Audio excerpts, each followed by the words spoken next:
Joining us now from Washington is Elie Mystal. He is the Justice Correspondent for The Nation magazine. And Elie, it's fascinating because the police are supposed to serve and protect us. Now the Republican Party is saying that they are there to protect the police. So as they say in the neighborhood, that leaves just us out in the cold. What do you take? What's your take? I mean, apparently the police in Kenosha, Wisconsin are there to protect, businesses and white supremacists, right? Like that's what the police have been deployed to do. The police are not protecting peaceful protesters executing their First Amendment rights. They're not protecting unarmed Black citizens who are trying to walk away from them. So I think that what we see with the Republican Party is this kind of reflexive need to validate white fears of Black rage. Like that is a constant theme that we've seen throughout this Republican convention, and the result is just going to be more dead Black people in our streets. Is it now reached the fever pitch that we actually thought it reached back during the summer with the Black Lives Matters protests, where you hear people like LeBron James and you hear Doc Rivers, the coach of the LA Clippers, saying, I can't take it anymore. And you also hear the voices of journalists saying, enough is enough. Something has to change. And I guess the question is, what is that something that has to change?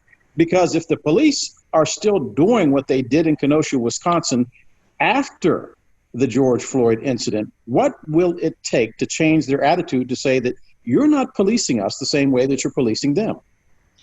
I mean, Del, I think two things. Part of it is, I think about Bruce Banner in the first Avengers when he says, my secret is that I'm always angry. Right? Like I'm always angry. I'm always enraged about this. And if you don't like the Hulk reference, James Baldwin said the same thing. To be a Black man and relatively conscious in this country is to be in a state of near constant rage. That's how Doc Rivers feels. That's how LeBron feels. That's how I feel.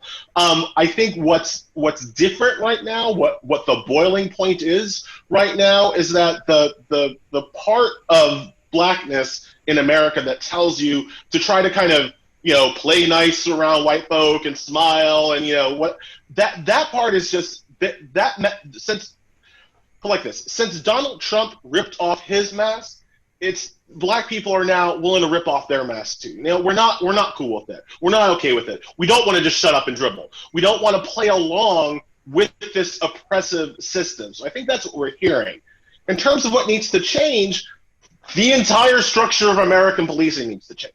Like this is not a small problem. This is not a cosmetic fix problem. The entire structure of how we police, who we police, the accountability of the police, all of that has to change at a structural level. And even though we've seen a lot of white allyship during these protests, I don't think most white people are ready for that.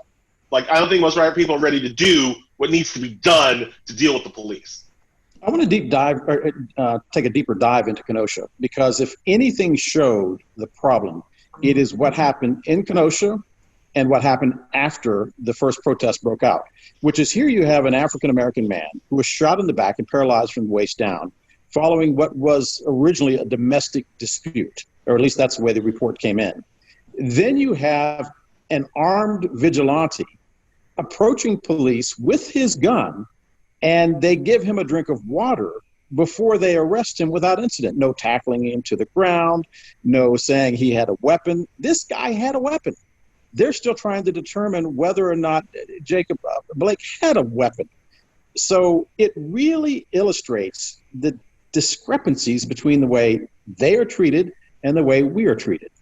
I mean, remember, the cops were encouraging this suspect and his gang. They're calling it a white militia. His gang. The cops were encouraging them, thanking them before the kid went out there and shot somebody. It's this kid getting a drink of water. It's Dylan Roof being taken to Burger King or whatever after he shoots up a church. The police do not view white people, even armed white people suspected of recent mass murder as threats. They view a Black guy walking down the street as a potential threat. That is the core difference that we're seeing. And again, that's why the solution is not something kind of quick or easy and cosmetic. It requires complete structural reform and reimagining of what the police are and what they do.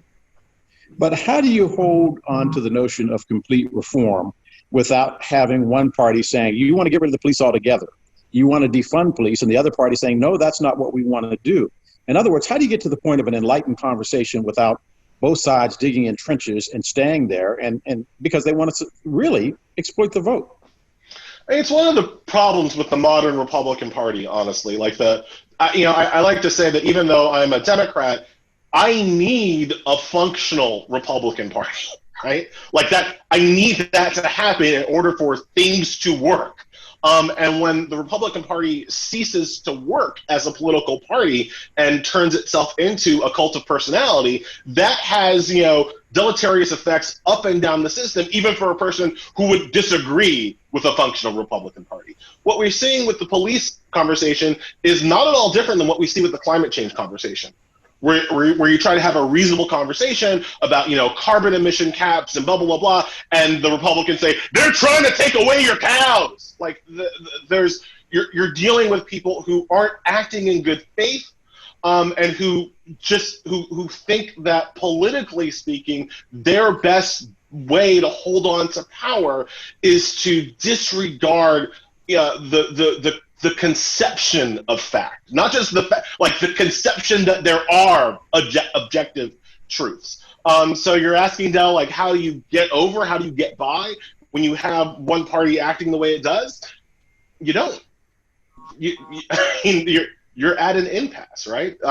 This is how societies break down. Elie, we're going to take a break, and when we come back, I'm going to take your Hulk reference one step further, which is what happens when Bruce Banner gets mad to the rest of the landscape around him. So stay with us.